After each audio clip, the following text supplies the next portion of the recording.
What's up, YouTube? It's your boy, Stunner, and I wanted to come back and give you my second opinion on the PS3 headphones, wireless headsets that came out about 2 months ago, give or take, with the extendable microphone, the big button on the side that controls everything, voice and sound mix here in the front. Yeah, it's a little funky button there that you really can't see, but that's it. Slides up and down, and then on the back side you have USB in right there, and you've got the volume dial that slides up and down. Let's talk about these things. Somebody asked me what do I think, would I recommend them as a Christmas gift and all that kind of stuff. Somebody asked me on my page. Shout out to you. I will put your name in this video because I can't look at my computer right now, and my apologies for not remembering it. But he asked, he said, hey, he or she, I'm pretty sure it's a he, but he asked, hey, I'm thinking about getting these for Christmas. What do you think, and should I get them? Basically is what he said. I really like these headsets. I'm going to give you my pros and cons of them, and I'm going to give you a final recommendation, not based on what I like, but based on how you should spend your money.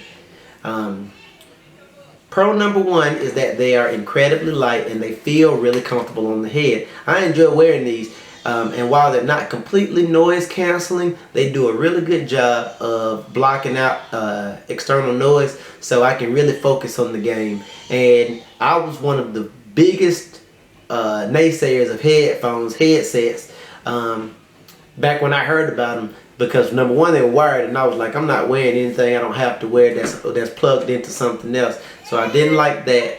And then I just didn't really care for the design, and I had heard horror stories where people were saying they were crapping out on them and all this and that. So I was like, I just didn't really want to spend that extra money and get into it. Fast forward to now, after playing Call of Duty, Black Ops, and Modern Warfare 3 with these, I can honestly say that these headsets, or headsets in general, will improve your game, because you can just hear better and you get more into the game. And you know, I guess it heightens your awareness. You know, that's what I feel anyway.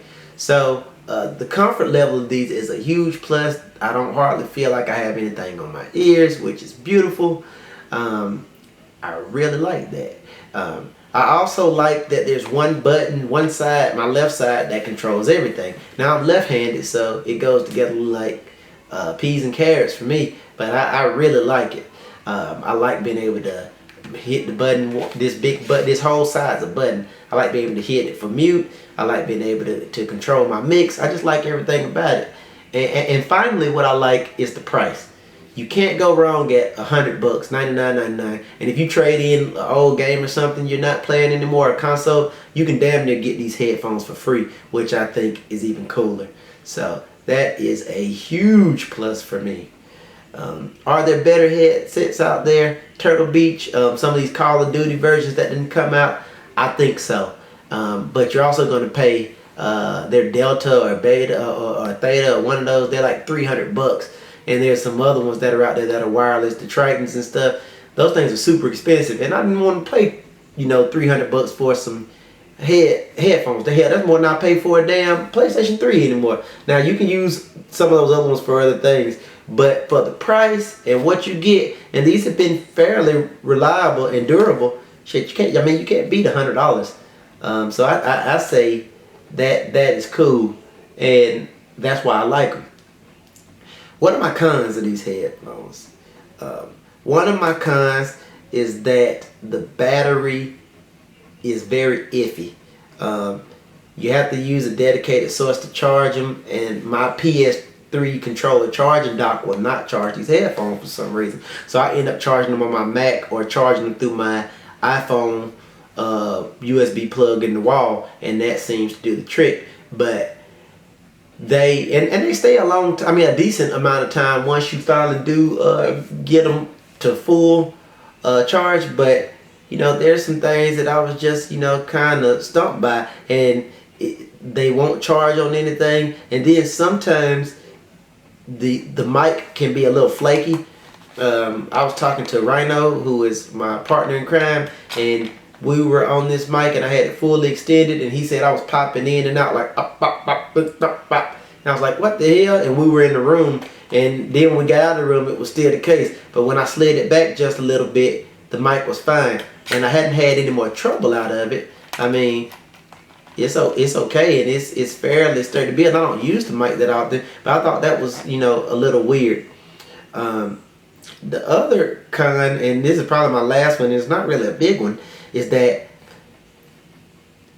it's good and bad not letting outside noise in. I have a small child, as everybody probably knows, and I like to be able to hear a little bit of what's going on when I'm gaming, but sometimes she can come in and like on the back part here, when it's on my head, I can hear a lot, and I can hear her talking to me, and I mean, it almost can get to a point where it's interfering with the game, which is, you know, kind of crappy, but you know, it's right on the line of interfering, and I can barely hear, and I have to jack the volume way up to compensate, and I don't really like doing that either.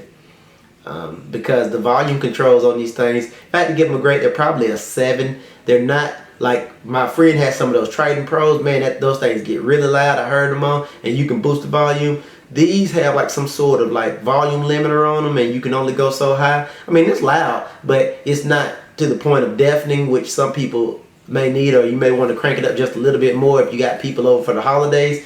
You're not going to necessarily get that with these. So, you know, buyer beware, and that's a small side note to a great headset.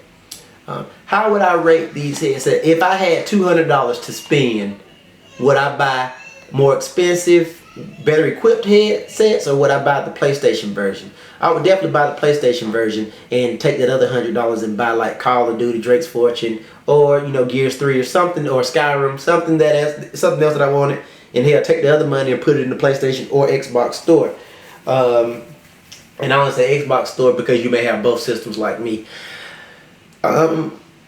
This is a great product for the price. You pay for what you get. You're not paying a lot, and you really get a decent amount in a small package. I mean, it does everything it's supposed to do. You get 99% of the time it's reliable to talk on. 100% of the time I've been able to connect and hear on it. The 20-foot range is accurate. I can walk in the other room and clear across my house and still be able to pick up. So I think these headphones are awesome for me, and headset, excuse me, are awesome for me, and I'm gonna keep them. I mean, I just really dig what Sony did with these, and if they break, I'll probably go and buy another set of these, because I'm just not gonna spend $300 on headsets. They are not that important to me in the scheme of things, and these do a good job. Are they the best at hearing footsteps and some of the other things that you really count on if you're a professional gamer? Probably not. But if you're a professional gamer, you're not me, and I'm like 99% of the population playing for fun, but you know, we want to have a good game, and these will get you there. So without speaking in more circles than I already have, I recommend these as a headset. I give them a 8.5 out of 10. Great. And I say pick them up, you know, if you don't have anything, or if you're just using the Bluetooth right now. These will definitely change the way you game, and for the money, you can't get a better headset. Now, when you start talking $300, that's like, you know, talking a Honda Accord, you know, versus an Acura TL. Both kind of sort of in the same family, but no contest when it really comes down to specs. Same thing with headsets. For $100, this is a great tool to use, very durable, and I'm very happy, and I think you will be too. So yeah, pick them up, and let me know what you think if you already have them, or if you have something else. That's all I got for this video, guys. That is my second opinion on the PS3 gaming headset. Happy customer. I'm out. Peace.